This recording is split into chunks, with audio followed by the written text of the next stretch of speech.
అందశ్రీ పార్థివ దేహం లాలాపేటలోని ఆయన నివాసానికి చేరుకుంది. అక్కడ ప్రముఖుల సందర్శనార్థం కోసం అందశ్రీని పరామర్శించడానికి పలువురు ప్రముఖులతో పాటు ప్రజలు కూడా పెద్ద ఎత్తున ఆయన నివాసానికి చేరుకుంటున్నారు. రేపు గట్కేసర్లో పోలీసు లాంఛనాలతో అందశ్రీ అంత్యక్రియలు జరుగుతున్నాయి. ఆ లైవ్ ఇప్పుడు చూద్దాం.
కరువుతీరు అనుభవించింది.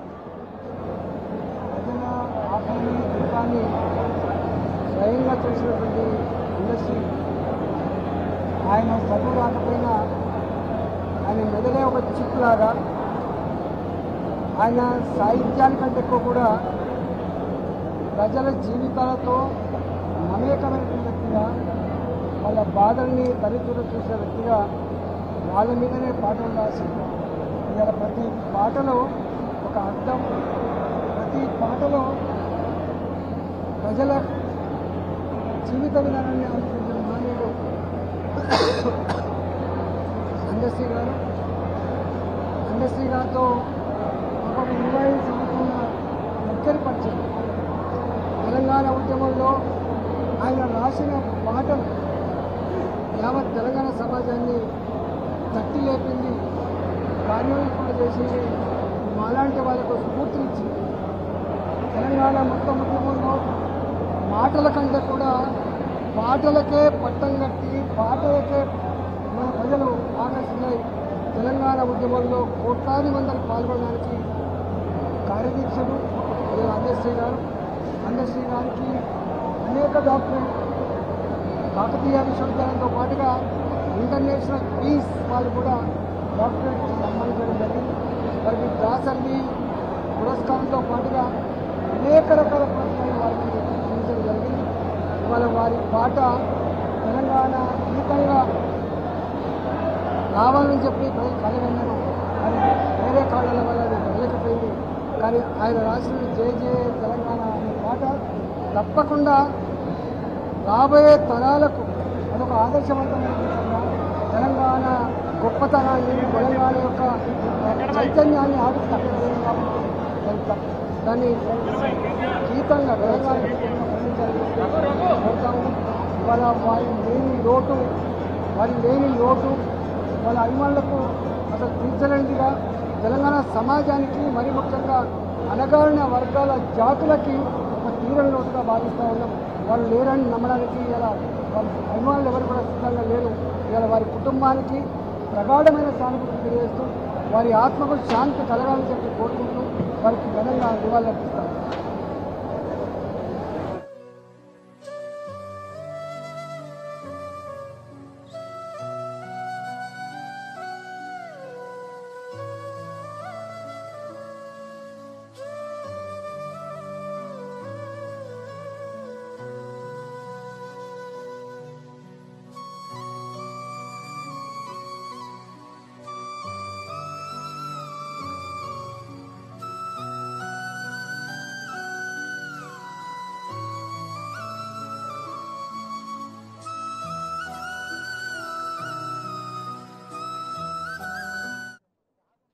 తెలంగాణ రాష్ట్ర గీతం జయ జయ హే తెలంగాణ రూపశిల్పి ప్రముఖ కవి అందశ్రీ ఇక లేరన్న వార్త తెలంగాణ ప్రజలు సామాజికం జీర్ణించుకోలేనటువంటి పరిస్థితి ఉంది. దాదాపు ఆయన ఈ ఉదయం తెల్లవారుజామున హఠాన్ మరణంతో ఆయన చనిపోవడం జరిగింది. వెంటనే హుటాహుట్టిన గాంధీ ఆసుపత్రికి తీసుకొచ్చారు. అక్కడ డాక్టర్లు పర్యవేక్షించి ఉదయం 7:20 అందశ్రీ చనిపోయారనేసి కూడా వైద్యులు ప్రకటించారు. ఇక ఆయన రచించినటువంటి జయ జయ హే తెలంగాణ రచయితకు సంబంధించినటువంటి పాట ఎంతో పేరు పొందింది. దాదాపు ఆయన చేసినటువంటి ఆ పాటకు తెలంగాణ పురస్కారం కూడా అందింది. గతంలో 2006లో అందశ్రీకి నంది పురస్కారం అందుకున్నారు. తదనంతరం 2022వ సంవత్సరంలో కూడా ఆయన మరో పురస్కారాన్ని కూడా అందుకోవడం జరిగింది. అక్కడ జానకమ్మకు సంబంధించినటువంటి పురస్కారాన్ని కూడా అందశ్రీ అందుకున్నారు. 1961 జూలై 18న సిద్దిపేట జిల్లా రెబ్బర్తిలో ఆయన జన్మించారు. గొర్రెల కాపరిగా ఆయన జీవన ప్రస్థానం కూడా చేశారు. భవన నిర్మాణ కార్మిక కూడా అందశ్రీ అక్కడ చేసినటువంటి పరిస్థితి ఉంది. ఇప్పుడు లాలాపేటలో ఆయన పార్థివ దేహాన్ని తీసుకొచ్చారు. అక్కడ ప్రముఖుల సందర్శనార్థం కోసం ఎమ్మెల్యేలు ఎంపీలు కూడా ఆయనకు సంతాపం ప్రకటిస్తున్నారు.